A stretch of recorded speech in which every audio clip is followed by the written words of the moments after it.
when we were in class on, I guess, Wednesday, I totally know what day of the week it is. We were working this original problem where our ultimate goal is to find the capacitance C that will correct the power factor of our voltage source to 0.95 lagging after power factor correction. So we started off by determining the total complex power absorbed by load 2. Then we found the total complex power absorbed by the impedance ZW2. We then went along to find the total complex power absorbed by load 1.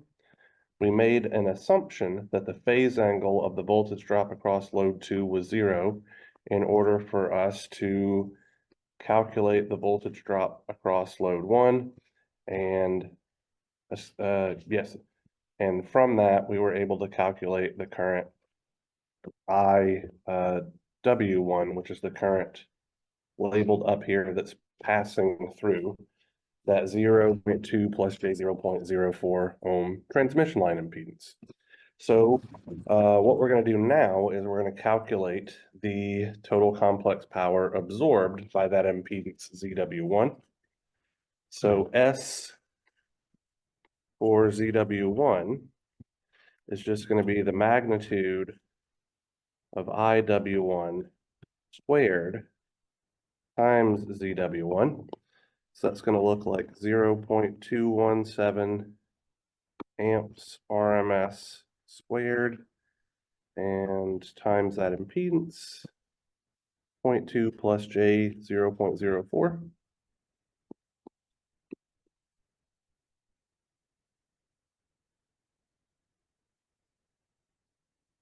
And so if I throw this into my calculator,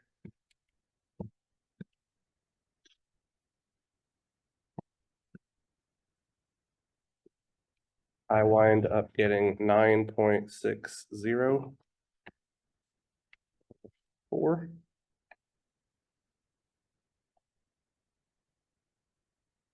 with an angle of 11.310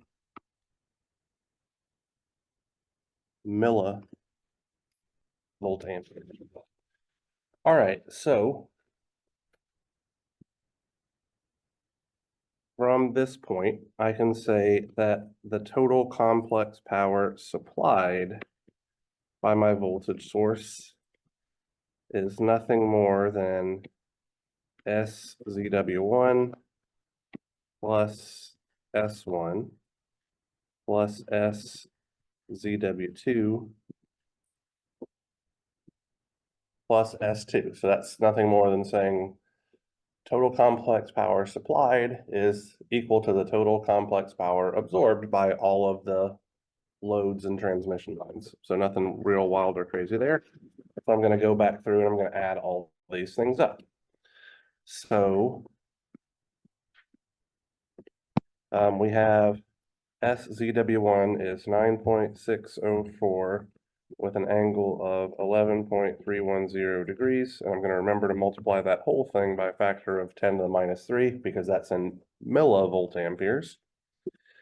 To that, I am adding S1, which was 11.111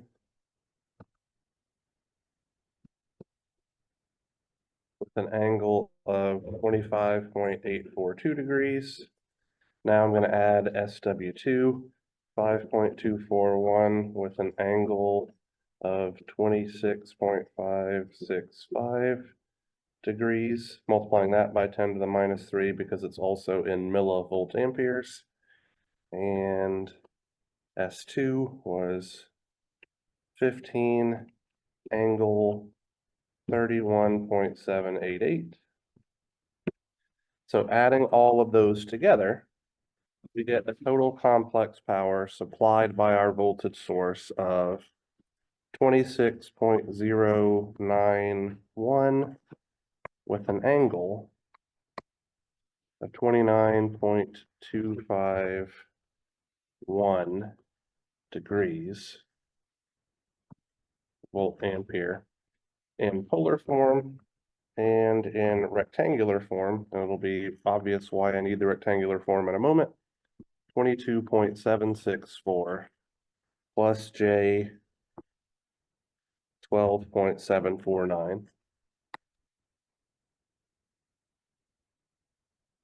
volt amperes. All right, so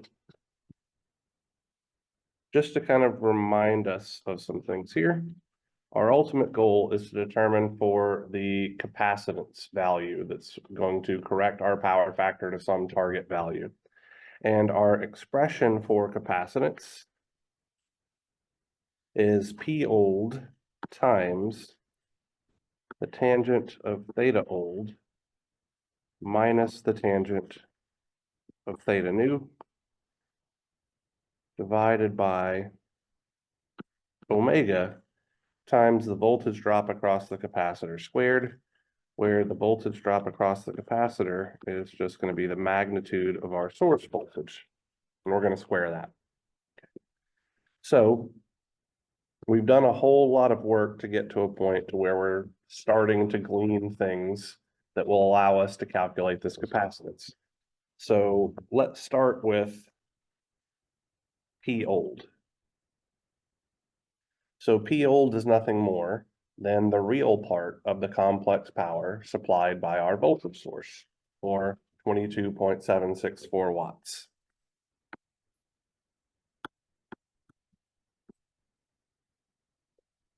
Theta old is the angle of the complex power before power factor correction, which is just 29.251 degrees. So theta new is something that we're going to have to work for slightly here, right? So if we scroll back up, we can see that our target power factor is 0.95 lagging. So theta new is nothing more than the inverse cosine of 0.95,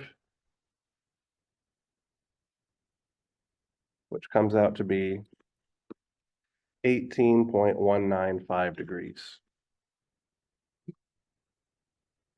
I'm just going to put a note here. So this is PF new. I didn't just make up that number from back in the problem statement. Omega is 2 pi times our linear frequency f. So let's scroll back up here. F is given as 60 hertz. So 2 pi times 60 is 120 pi radians per second.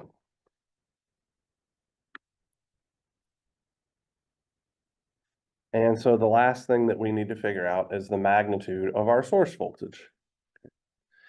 So in order to determine the magnitude of our source voltage, what we're going to do is we're just going to figure out what our source voltage is by applying Kirchhoff's voltage law.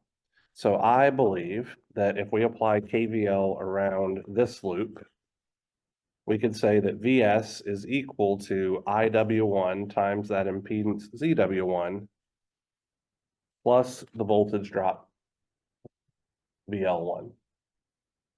Anybody got any beef with Kirchhoff's voltage law? Okay. That's actually, so that's one way to do it.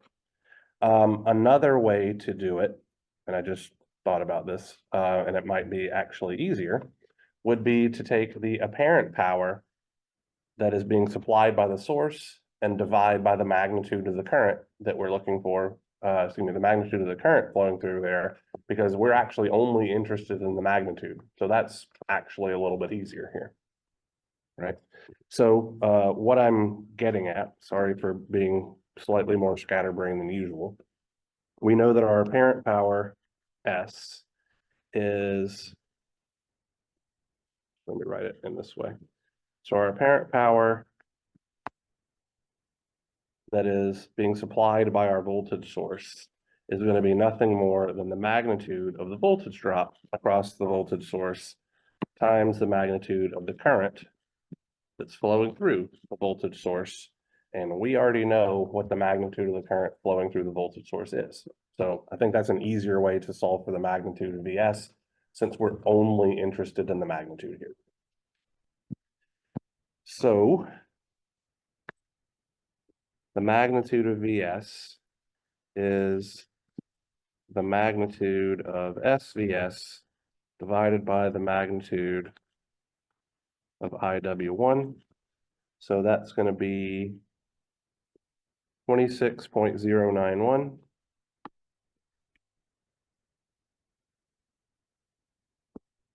volt amperes divided by 0.217 amps RMS.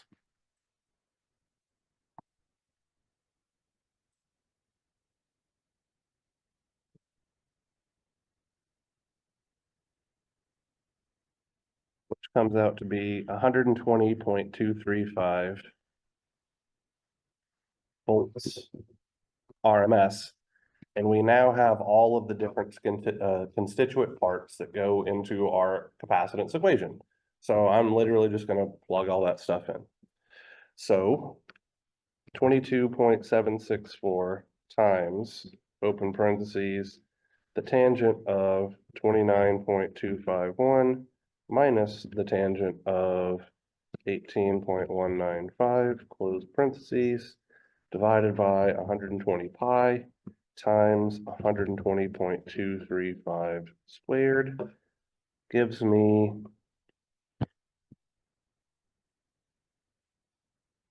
966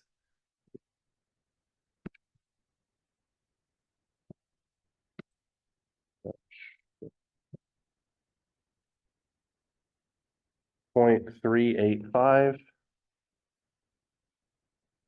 nanofarads. So this would be approximately 1 microfarad.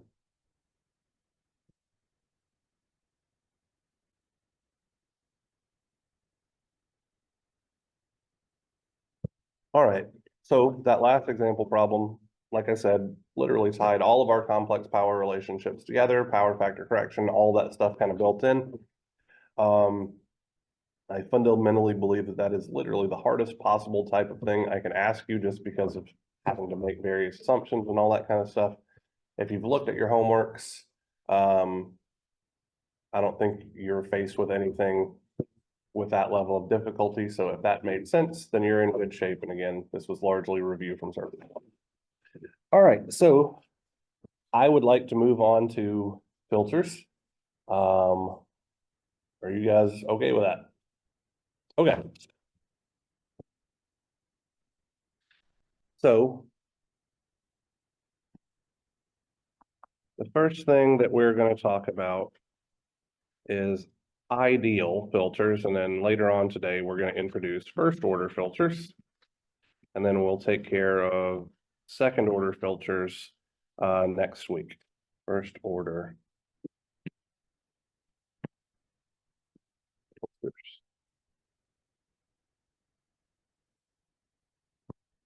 So I'm going to ask you guys what I hope is an easy question. It is not meant to be a trick question in any way, shape, or form. What is the purpose of a filter in any context? So to clean something up. So I would say it's something like that. It's to allow wanted things to pass through, but keep unwanted things out. So like your cabin air filter in your vehicle or the engine air filter is responsible for just keeping detritus out of your oil, so that, or specifically the engine filter is keeping detritus out of your oil and stuff like that, so that it doesn't become damaged, cause damage to your engine and all of that kind of good stuff. Some of you may have water filters and all of that kind of stuff because the water here in Ruston is less than great sometimes, right? So that's just keeping chemicals, microorganisms out while letting relatively pure water pass through. Well, an electrical filter is a similar thing, but it works by keeping unwanted frequencies out and only passing signals of frequencies that we want to keep through. Okay. So there are multiple different types of filters. We are going to characterize the filters that we're going to talk about in this class by their frequency response. So the first filter that I want us to kind of gain some amount of understanding on will have a frequency response that looks something like this. So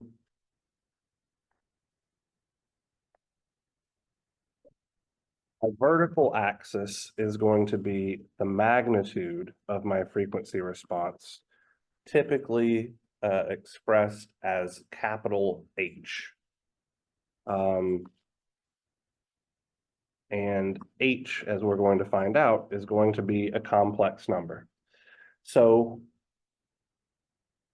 what we are dealing with today, we are going to be looking at H as a number, but very often, and I'm doing this in a different color to kind of let you know that it's optional, but this is how it's typically done. The magnitude of our frequency response is usually measured in decibels, where 1 decibel is 20 log of our quantity of interest. So this would be 20 log of H of omega, which is nothing more than 20 log the magnitude of V out as a function of omega divided by V in as a function of omega. So on our vertical axis, we have the magnitude of our frequency response. And on the horizontal axis, I'm just going to make this a little bit longer. We have frequency. Here I'm going to express it in terms of omega, but in our simulations and most what are called spectrum analyzers and things like that, the horizontal axis is usually measured in linear frequency, measured in hertz. But we know that we can go back and forth between angular frequency and linear frequency just by a factor of 2 pi. So really nothing big or wild there. Okay, so the first filter that we're going to deal with is going to have a response that looks something like this. So we will have a constant level until we reach some critical frequency, at which point the magnitude will drop down to 0, and then it will stay 0 for the rest of the frequencies. Okay. So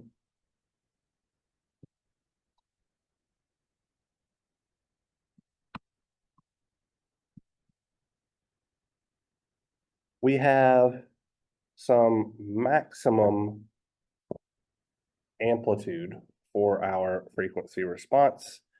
When we're high like this, like if we thought of this as kind of a digital signal or something like that, right? We can see that this one is high until it transitions to being low. Well, this is what's known as the pass band of our filter, where all frequencies are getting passed through. And then once our frequency response transitions to being low constantly, this is what's known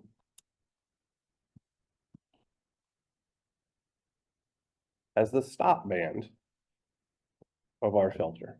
Okay.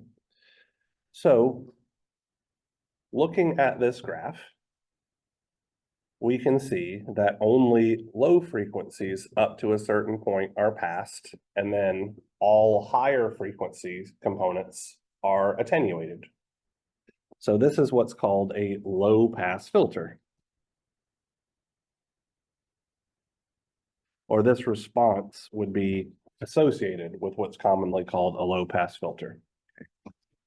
Now, this frequency at which our frequency response transitions, so like where the pass band becomes the stop band, that is our corner frequency omega c. Also sometimes referred to as a critical frequency. We are going to mathematically describe it in a little bit. But I want to talk about this response as we have it right here, okay? So this is what the response of an ideal low-pass filter would be. So all signals having frequency components up to that corner frequency, critical frequency, cutoff frequency, whatever you want to call it, everything up to that point is passed, and then everything past that point is attenuated. A real practical filter will never have this response. We can get close to it if we add a whole bunch of circuit elements. So like a 1000th order filter or something like that might get something that looks very, very close to this. However, that would be very expensive to implement because every order is another energy storage element. So a 1000th order filter would effectively be 1000 capacitors and inductors. Way too ridiculously huge to be of any practical use. Okay. A frequency response curve for a practical filter is going to look something more akin to this.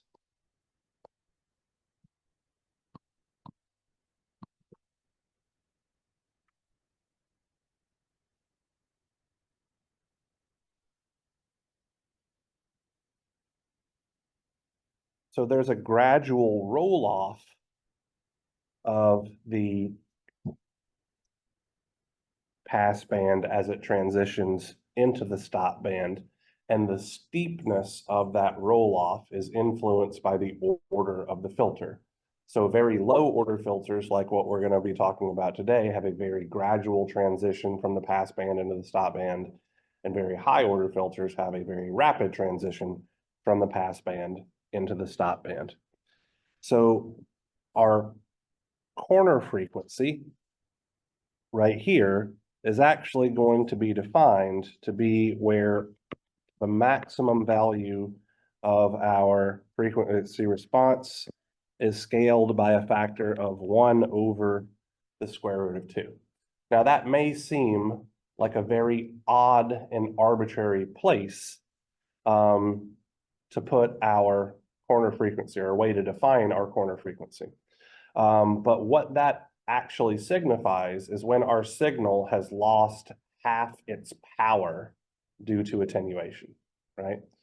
So if we look at things right here, right, or our definition of how we're measuring stuff in decibels, it's 20 log V out over V in, which would be the same thing as 10 log P out, power out over power in.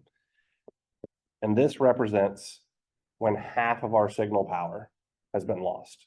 So that's why we use this square root of 2 as kind of a benchmark there. All right, so I'm going to move this stuff slightly out of the way. Now let's look at another filter response. Very similar in nature. So here's the magnitude of h of omega.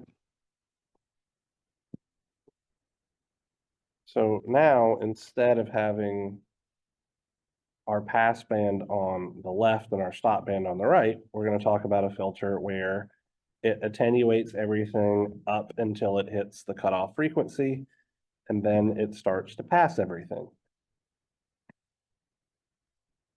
So we have our stop band over here on the left.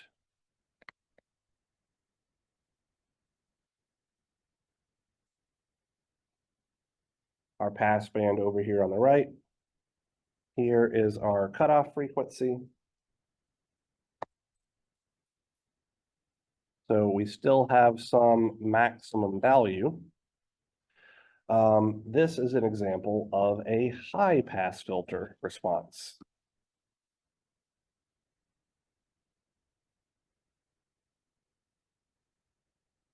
And once again, this brick wall response is what it's commonly called as, is for the ideal case where there is an instantaneous transition from the stop band into the pass band. For any practical filter, it would have a more gradual transition.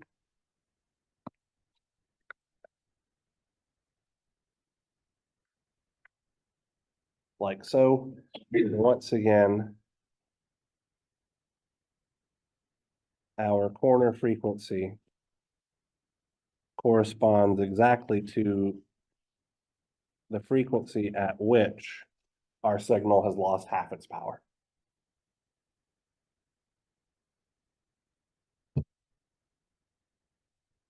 So getting a little bit ahead of things here, this low pass filter response and this high pass filter response, these are the only two types of filters that you can have a first order version of, meaning these are the only two types of filters that only require a single energy storage element. We can also implement these with more than a single energy storage element. And like I said, that will just make the transition between the pass band and the stop band faster. But as far as first order filters go, the only two types of response that we will ever be able to see are low pass filter response and high pass filter response. So these next two that we're going to see require at least a second order filter in order to achieve it practically.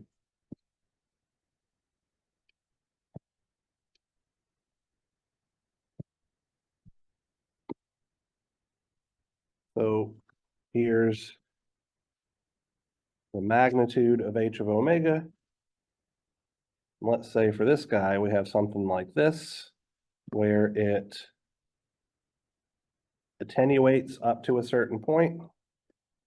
Then it starts passing signals, and then up to another point, it starts attenuating again.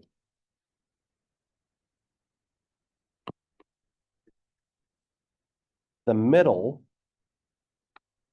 of our pass band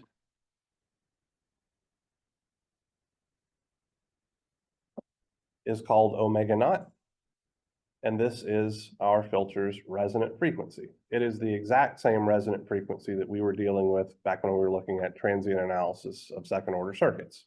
Literally the same thing. It is the frequency at which the impedance of our filter network becomes purely real. Okay.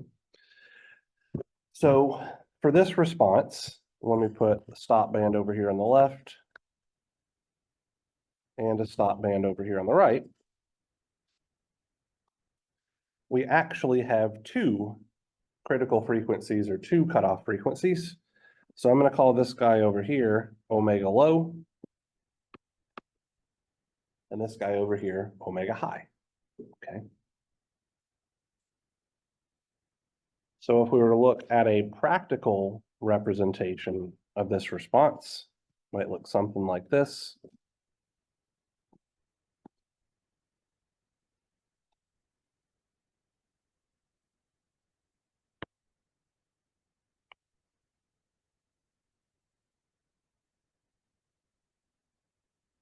And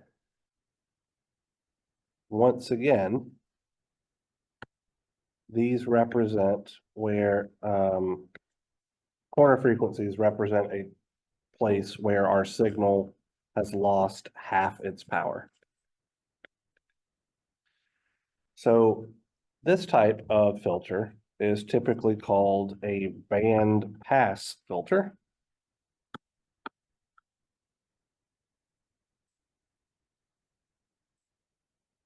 Because it only allows certain frequencies within that pass band to go through it. And then the opposite of a band pass filter is what's known as a band stop, band reject, or notch filter. And its response would look something like this.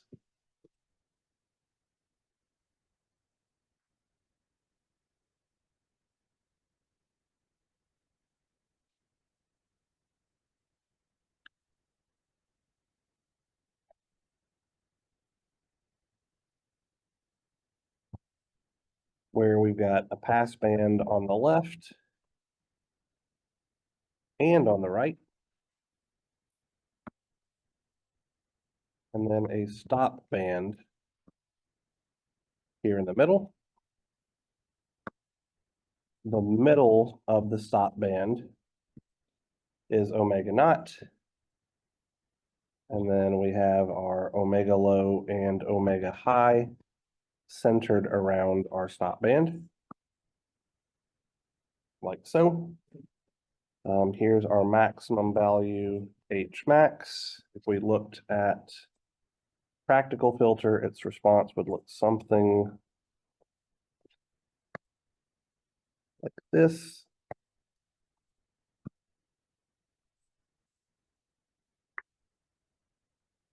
And our corner frequencies are still associated with when our signal is at half its power. And like I said, this is a band stop filter. So these are all of the different types of filters that we're going to be dealing with in this class, and really most of the classes that you're dealing with filters with. It's always going to be either a low pass, high pass, band pass, or band stop filter. There are certain topologies that are used very frequently, especially in our higher classes. So then we'll be dealing with like Chebyshev filters and elliptical filters and things like that. But those are just special topographies or topologies to generate these type of responses in different ways using different combinations of circuit elements. So everything is always just going to boil down to one of these four different responses. So now let's talk about how we can implement one of these filters. And you are going to be blown away by how difficult this circuit is. Okay. The first filter that I want to look at is going to be something like this. Okay. So I'm going to put an input signal over here as a function of frequency. So think about this as if it were a phasor whose amplitude is constant across literally all frequencies. Okay. So this is the input side of our system.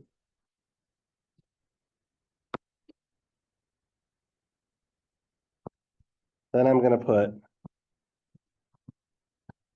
a resistor here and a capacitor here. And because we're dealing with the frequency dependence of this system, I'm going to represent this capacitor by its impedance, 1 over j omega c. And the output voltage of our filter is just going to be the voltage drop measured across our capacitor. See, wildly difficult. So if I didn't just tell you this was a filter, what would you consider this circuit to be?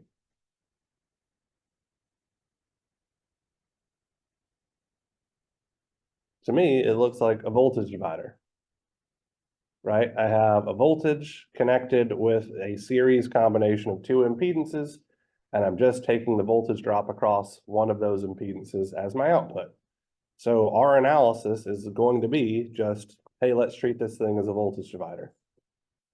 Stuff that we could have done in circuits 1, nothing remotely difficult about it, right? So what would V out be? So apply voltage division to this circuit.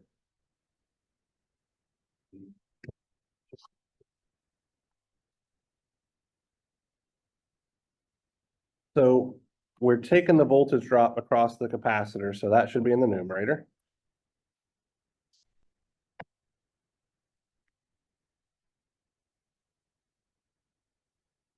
And what I'm gonna do is I'm going to multiply by j omega c over j omega c, just because I generally speaking don't like to have fractions inside my fractions.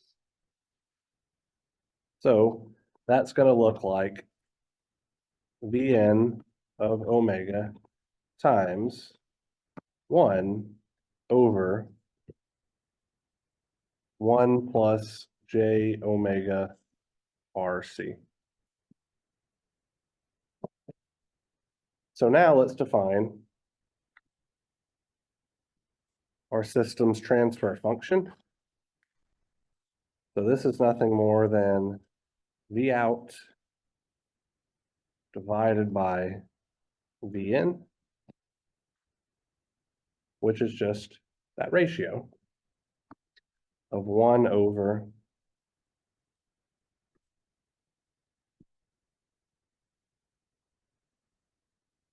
1 plus j omega RC.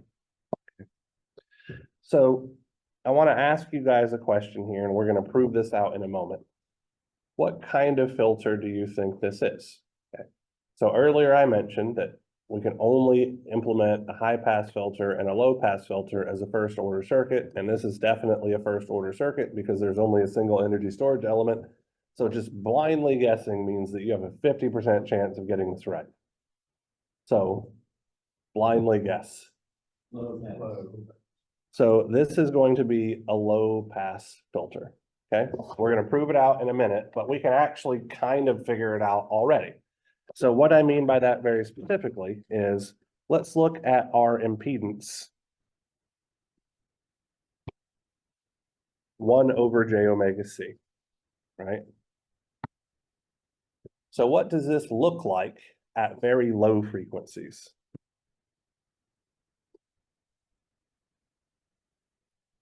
What does a capacitor look like at DC?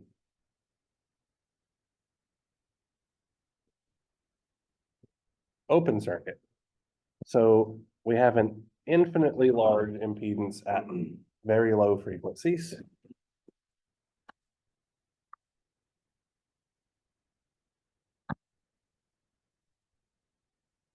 What's the impedance going to do as the frequency gets extremely high? It's going to get really close to zero. So now it's transitioning from an open circuit to a short circuit at high frequencies. So what does Ohm's law tell us, right? Voltage drop is proportional to the impedance. So at very low frequencies, our voltage drop will be high, and at very high frequencies, our voltage drop will be practically zero. That exactly describes how a low pass filter works. All we are doing is exploiting the frequency dependence of our impedances to do stuff that we want them to do, right? So we know that at very low frequencies, this circuit is effectively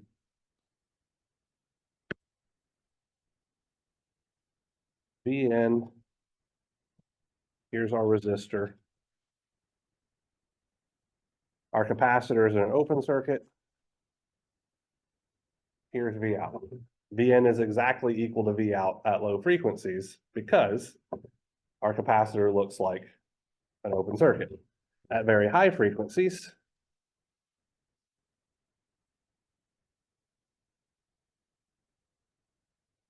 this is what we have.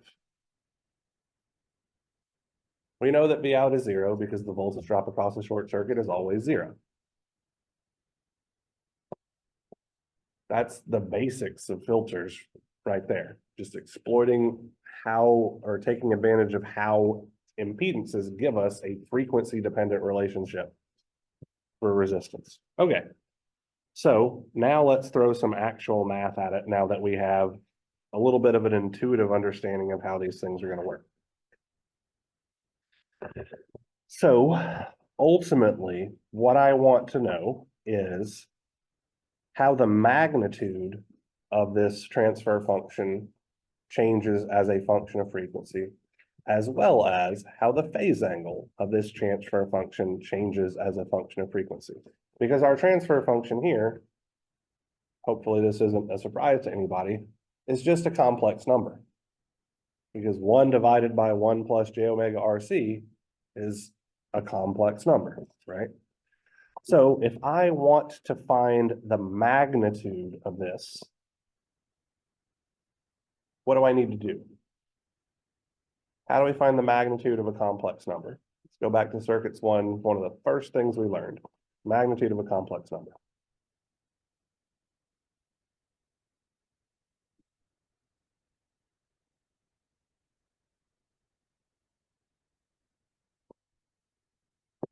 I'm going to draw a picture. I'm going to go to another page because yeah. Here's a complex plane. Here's my imaginary axis. Here's my real axis. Peace.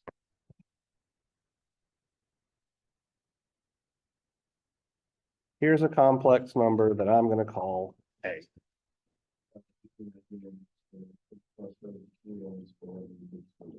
There we go. Yes, 100% correct. So in order for us to calculate our magnitude, we need to be able to split this transfer function up into its real part and its imaginary part. How might we go about doing that? We're starting with this. And I want to split this up into a distinct real part and a distinct imaginary part.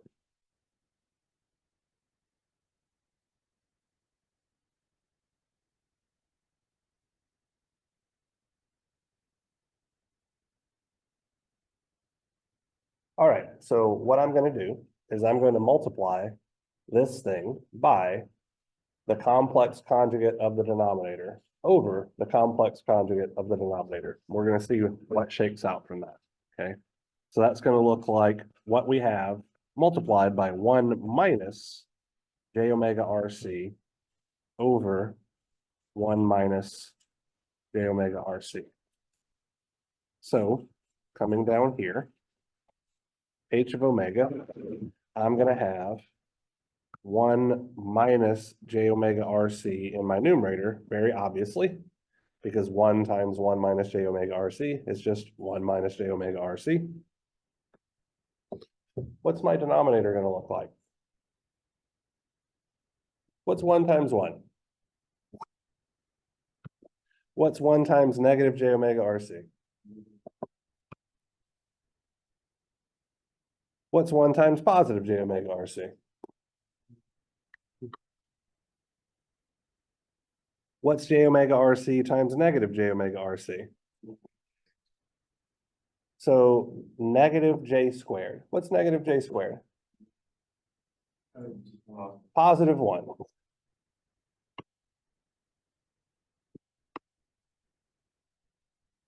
These guys cancel each other out. That's the whole point of multiplying by the complex conjugate, is that, oh no, now my denominator is purely real, right? So I can very easily split this up as 1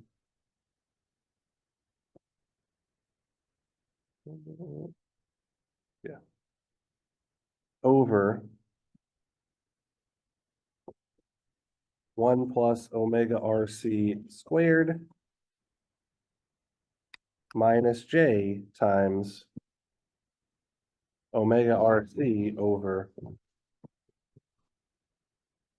1 plus omega RC squared.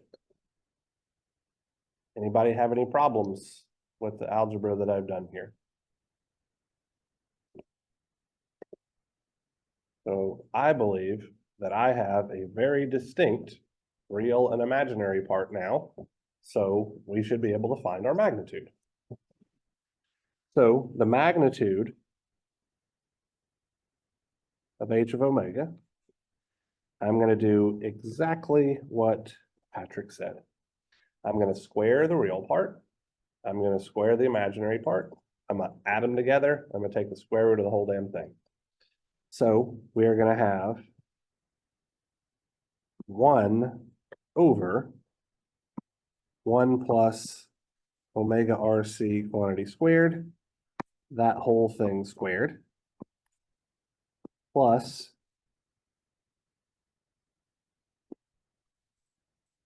omega RC over 1 plus omega RC quantity squared. Square this whole thing. I'm throwing away the negative sign on the imaginary part because I know I'm squaring it, so it's not going to make any damn difference anyway. But we could just as easily tack the negative sign there in the numerator, and it'll all come out in the wash. And then I'm going to take the square root of this whole thing. So let's math this up.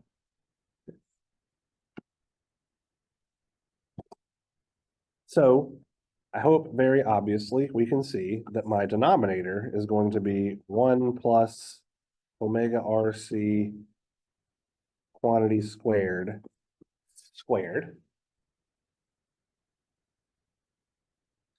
And that's common to both terms, so I can add the square of the numerators together.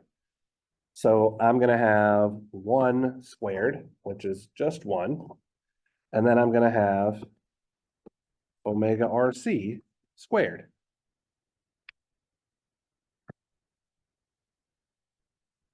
Well, I'll be damned if this guy right here doesn't cancel out one of those powers right there, leaving me with 1 divided by the square root of 1 plus omega RC squared.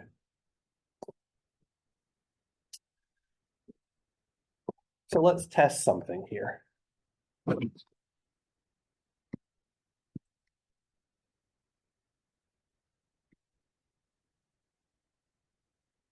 At very low frequencies, like 0 radians per second, what should the magnitude of my transfer function be?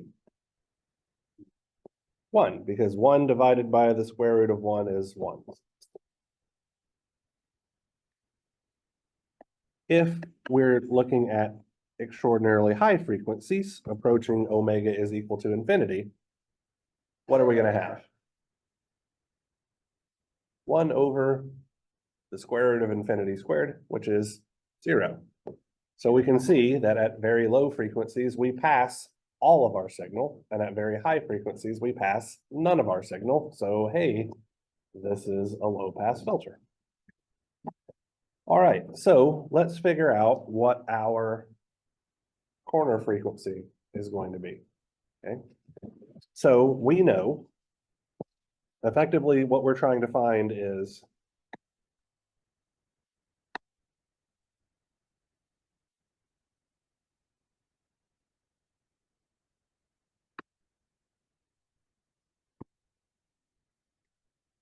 at what frequency of h of omega equal to 1 over the square root of 2. Is the maximum value of our transfer function in this particular configuration will just be 1. Okay. So I would argue that we could say, well, we've got 1 over the square root of 1 plus omega RC squared here. And we're trying to set this equal to 1 over the square root of 2. So to me, correct me if I'm wrong here, all this means is that 1 plus omega RC squared needs to equal 2. Anybody have a problem with that line of reasoning? Or omega RC squared needs to equal 1, or omega RC needs to equal 1.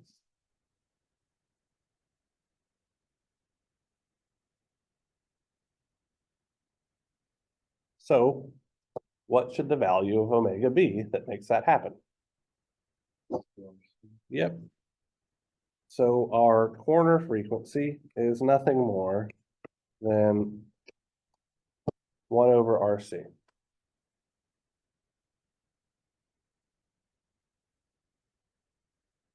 Does that seem to make any sense?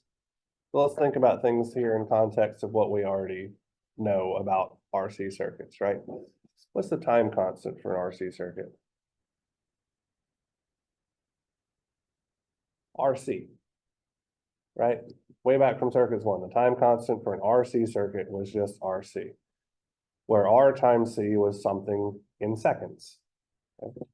We're looking for a frequency for an RC circuit, and frequency is inversely related to time. So I'll be damned if it isn't 1 over RC. All right, so we have our magnitude.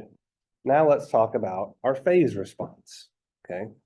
So the phase angle of our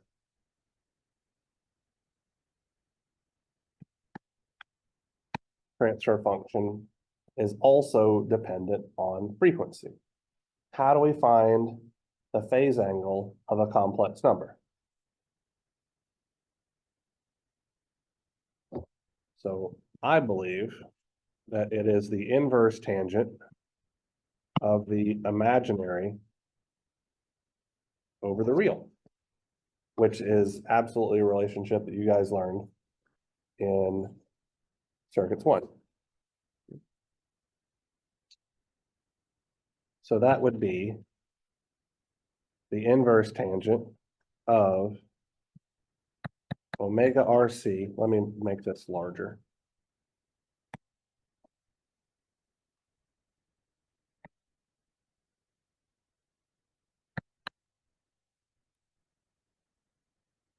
Inverse tangent of this bit, which is our imaginary part, divided by our real part, which is 1 over 1 plus omega RC squared.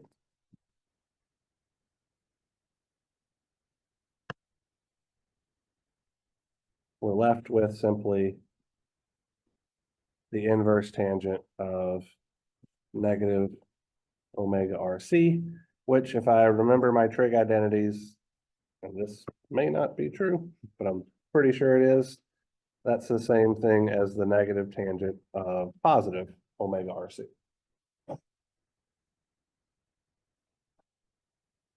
So now we know what both our magnitude response looks like and our frequency, or excuse me, our phase response looks like. So I'm going to grab a mouse and we're going to look at a simple filter in LT Spice. All right, so I'm going to draw my very simple filter circuit. So here I have my voltage source. I'll talk about how to set that up in a moment. All right, so this is my very simple circuit. I'm going to put ground down here on the bottom. Seems like as good a place as any. My output voltage is the voltage drop across my capacitor, so I'm just going to label this node right here as V out.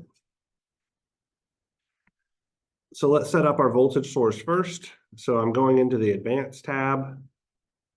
I'm ignoring literally all of this stuff on the left, and I'm going to go over here to where it says small signal AC analysis. We're doing AC analysis, and I'm going to say that my amplitude is 1, and I'm going to leave everything else blank. So this is just saying, hey, I have a voltage source that has a magnitude of 1 across literally all frequencies.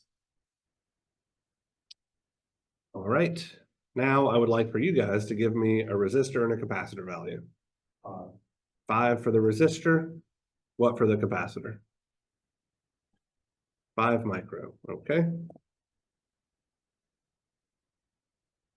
So we're going to run our simulation. And we're going to be doing an AC analysis simulation. I'm going to set this up as a decade sweep. And I'm going to do 10,000 points per decade. That number is probably aggressively high, but for some of the stuff that we're going to be doing, like you need to put a very high number of points per decade, and I'll explain what a decade means here in a moment. Otherwise, the response isn't going to look smooth like it should be. It'll look jagged and messed up because there's just not enough data points in the simulation to smooth things out. Let's start things at 1 microhertz. Why the hell not? And let's end things at 1 gigahertz. And we'll see what shakes out. And if we need to change this, we can.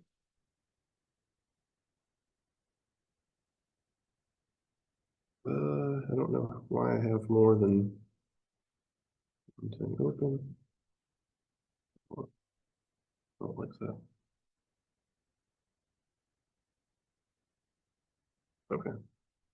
Now I'm going to plot V out. Okay. So let me change some things here just really quickly. Let's put the top at 10 decibels. And let's also change our color to blue because I think that's easier to see on the board. Yeah.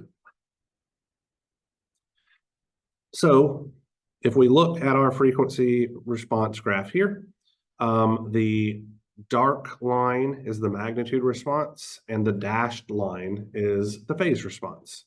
Okay. So it looks to me like our magnitude is 0 decibels. 0 dB is literally just the same thing as the number 1.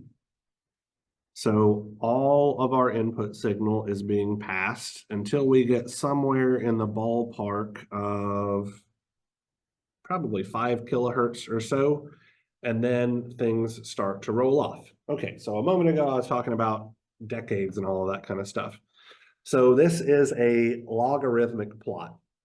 So we have 1 microhertz, then 10 micro, 100 micro, everything is going up in decades. And so by forcing it to have 10,000 points per decade, I'm saying there's 10,000 data points between 1 microhertz and 10 microhertz, between 10 microhertz and 100 microhertz, and so on and so forth.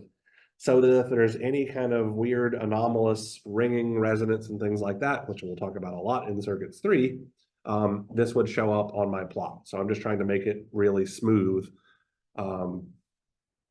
And I do that by putting a whole bunch of points. I'm going to click on that V out thing right there, and this brings me up to a I can move my cursor around and all of this kind of good stuff. All right. So what I want you guys to do is to figure out what decibel value half power would correspond to. So if I put in my calculator 20 times the log of 1 over the square root of 2, what do I get?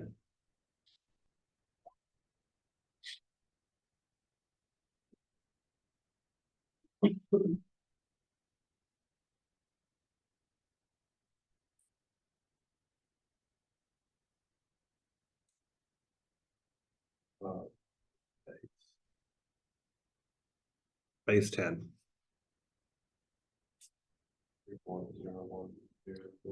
Negative 3.010, blah, blah, blah.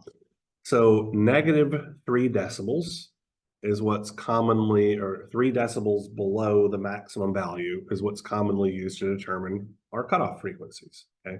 Because half power signal strength corresponds to negative 3 dB below whatever the maximum signal strength was. So what we're trying to find, we look down here, we can see a magnitude of, in this box right here. So I'm just going to move this cursor around and I'm looking for when it hits negative 3 decibels. Or as close as I can get to that.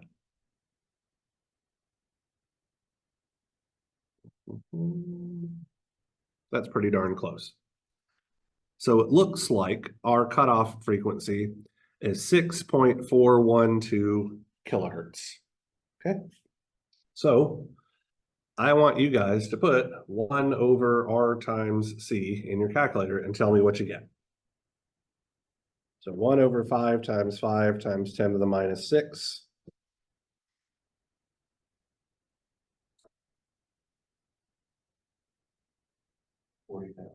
Okay, 40,000.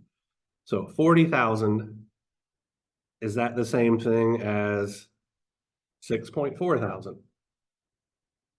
No. So that 40,000 that we just calculated is in radians per second. We need to divide 2 pi to get our linear frequency. And I got 6,366 hertz, which is pretty darn close to this 6.4 kilohertz that we gleaned just from looking at this graph, right? Now this is at negative 3.04, which is slightly higher than the negative 3 dB that we're looking for. So it makes sense that that frequency is slightly higher than what we would expect, but it behaves exactly how we want it. Another way to find our cutoff frequency, at least for these very low order filters or first order filters, whenever our phase is at exactly negative 45 degrees, that's also an indication that we're at our cutoff frequency. And we'll learn more about that when we talk about the concept of poles and zeros and all that kind of good stuff in circuits 3. But just trying to give you guys a couple of different ways that you can find where our cutoff frequencies are if you were given a response graph like this. So our analysis seems to be pretty darn spot on. So that's great. What we're going to do, because we only have 10 minutes left of class, what we're going to do on Monday will be to look at a different configuration for a first order filter. It will be a high pass. I have not yet decided of whether or not I want to do it with a capacitor or an inductor. We'll sort that out on Monday, and then we'll get into our second order filter responses as well. All right, hope you guys have a good weekend. Good luck on your homeworks and all of that kind of jazz, and see you later.